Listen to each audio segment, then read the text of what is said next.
knew I'd met a kindred spirit, somebody who saw the world pretty much the way I did and had a vision that things could be better than they are. And as everybody else has said, he worked tirelessly to help realize that vision the way that he could.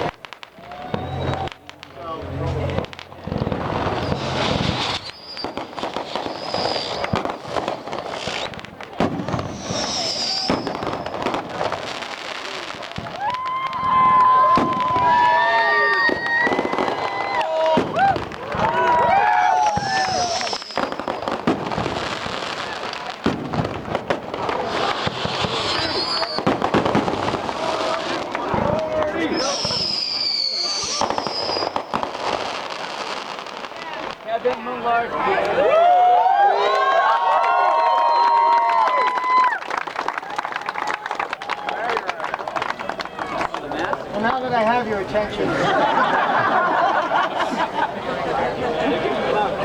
Hardy was just an amazing guy. You've heard it already. He worked hard every way he could to advance the cause of liberty in New Hampshire and everywhere else.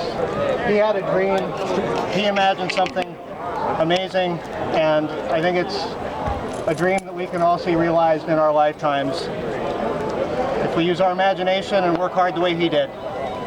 So it was just an honor to get to know him.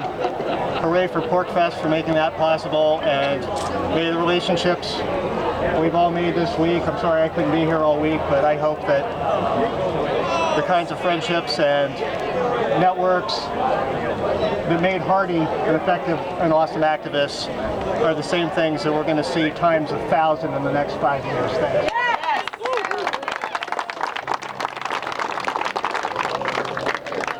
Hardy was a friend of mine. It was probably 7 or 8 PorcFests ago that I met him. He played volleyball right over there, and me and my ex-wife, my son, my ex-wife is still pregnant with my son. She's 7 months pregnant.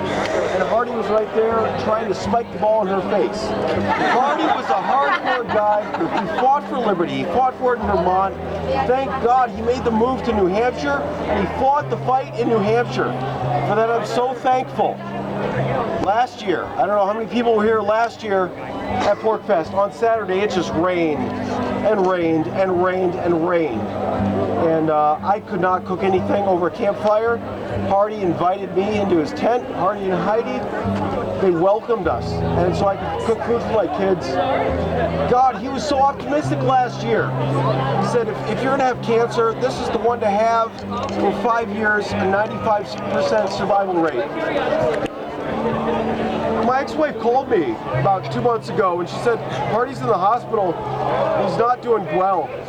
And it took me by surprise. And I wish I'd gone to see him. I wish I'd gone to see him and say thank you.